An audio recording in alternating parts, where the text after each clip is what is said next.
If you want a big and imposing limousine, then you really are spoilt for choice. If you want the very best BMW money can buy, there's the 7 Series. If you want British, there's the Jaguar XJ. Lexus will sell you the LS, and there's even the Maserati Quattroporte. Remember that?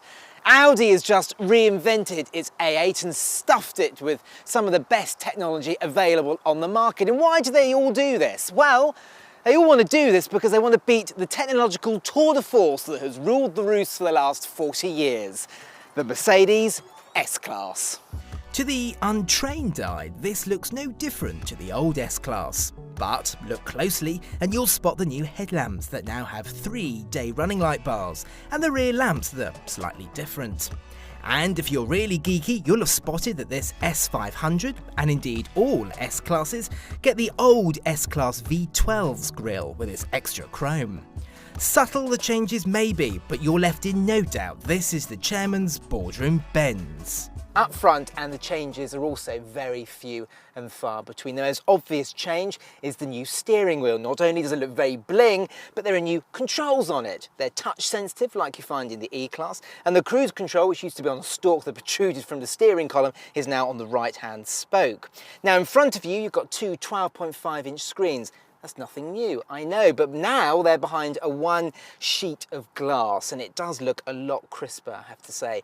Now it's hooked up to Mercedes' command system. It's controlled with this rotary knob down here and the touchpad here. Now it works just as well as the BMW iDrive system in the 7 Series, and it's a lot easier to use on the move compared to the Audi A8, which has 2 touchscreens in front of you, and it's a bit difficult to prod them when you're on the move. Storage-wise, well, your chauffeur is not going to have any problems storing all of your oddments because there's lots and lots of cubbies in here. Starting off with this glove box, well, it's not really a glove box, but this compartment under here.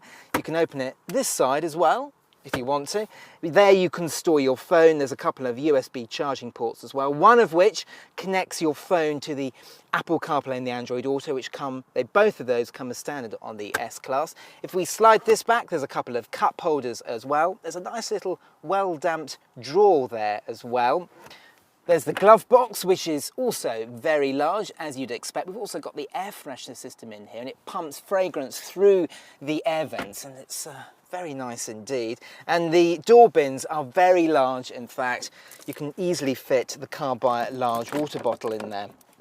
Now, this particular car, the trim is very sober, but you can sort of glam things up a little bit with different coloured leathers, different veneers, and you can almost make the interior feel as special or as glam and as interesting as the Lexus LS. The only last thing to mention is the quality, because it is exquisite in here. Everything you touch is either leather covered or it's some of the finest quality plastics this side of a Rolls-Royce Phantom. And the other thing I just want to mention is the design. Now, newer Mercedes models like the E-Class have all tried to copy the dashboard design, but there's something about the S-Class. It all seems to work beautifully in here. And the most important thing is that this car feels very special. More special than the BMW 7 Series and Audi A8. I'll leave that up to you, but for me, Mercedes wins. Choosing your S-Class is just as relaxing as the interior. There's just one model of the regular S-Class. AMG line is very well specified with multi-beam LED headlights that, like the matrix lights in an Audi A8, allow you to drive at night with your full beams on without dazzling oncoming cars. There's also active parking assist with a reversing camera, electric front seats with memory, 64 colour ambient lighting, Apple CarPlay and Android Auto, and wireless phone charging. There are also 2 AMG models which add extra sporty styling, a fantastic Burmester surround sound system and Napa leather seats, while at the very top of the range is the Maybach S650 model. But that's so exclusive, we'll save that for another time. Now it's back here where most people will be enjoying the S-Class life, and I have to say, despite new arrivals coming along, the Mercedes still feels the most special. Now there are a number of different interior packages you can go for. We've got a few of them here, so let me run through the highlights. Now if you spend £4,600 on the standard S models and on the S63, you get this rear executive package. It's standard on the S65, and you really do have to go for it if you intend on chauffeuring people round. Why? Well, you get this drop-down armrest that has a couple of really natty cup holders. There's a space under there with some USB charging ports as well. But the big thing is, though, the seats, they recline by 37 degrees, and you also get all the different blinds, and you get the blinds that at the back, you get the one that comes across there and the one here, so you can shut out the paparazzi if you so wish. There's another package which costs £6,000. Now it gives you 2 individual rear seats with a large centre console that runs down the middle, and it's very posh indeed. You also get 2 sort of tables that spring out from the centre console as well. And you can also spend another £4,600 on the TV package, and we've got it here. You've got 2 TV screens.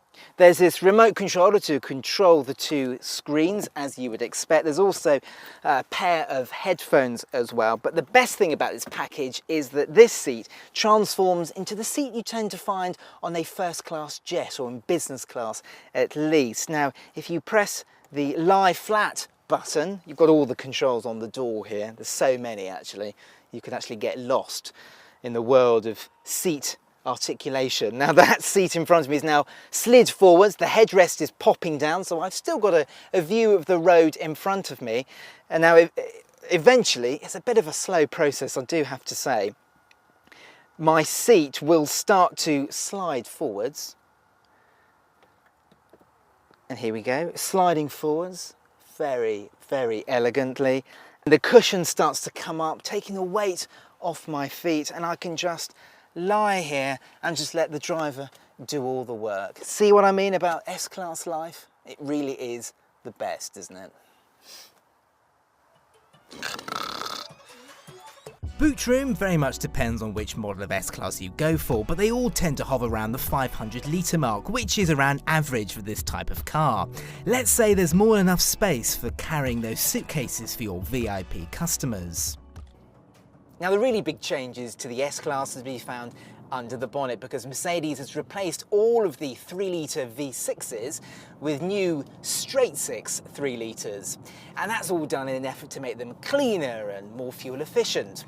So the range kicks off with the S350D that has a 3-litre straight-six diesel pushing out 282 brake horsepower and emits 153 grams per kilometre of CO2. Now in that car you can expect high 40s for MPG, which for a car like this is pretty good. There's also another diesel, an S400D, which gets the same engine but with more power, and there's a new 4-litre twin-turbo V8 for the S63 AMG. Topping out the range is the S65 AMG and the S650 Maybach. Both of those get a fabulous twin-turbo 6-litre V12.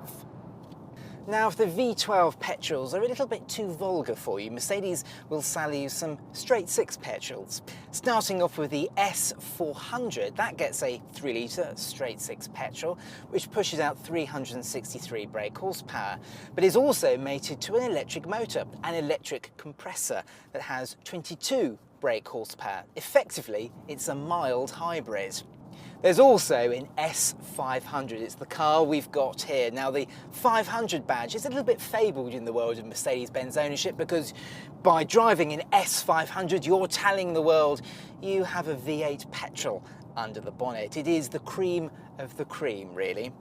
However, times change, because just like the S400, this also gets a 3-litre straight-six petrol with an electric motor. This time round you get 429 brake horsepower. Combined with that 22 brake horsepower electric motor, this thing isn't short of grunt. Now that smaller engine with the electric motor means that pickup acceleration is a lot quicker, is a lot faster than it was in the old V8 S500. But there is something fabulous about the old S500 with that wonderful engine under the bonnet.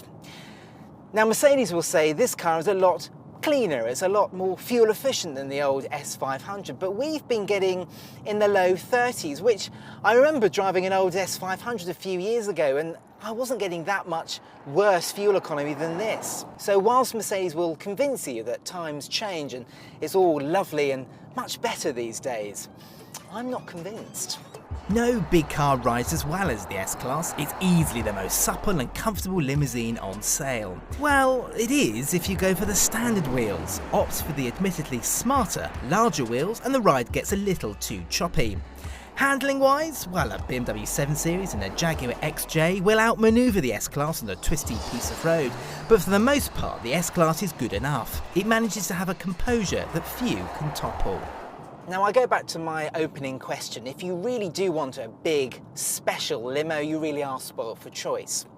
But the S-Class still remains head and shoulders above the competition. Why? Well, there's a few simple reasons. There's something very special about driving a car with that three-pointed star at the end of the bonnet.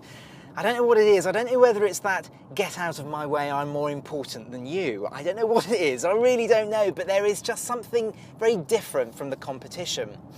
Also, the S-Class rides and drives like nothing else in the class. Now, we've got the standard 19-inch wheels on this car, and coupled with air suspension, the ride on this car is silky, silky smooth. It's almost as good as something like a Bentley or a Rolls-Royce, seriously. And yes, whilst a Jaguar XJ or a BMW 7 Series will excite you a little bit more in the corners, this is good enough. The steering is accurate enough. It goes where you want it to.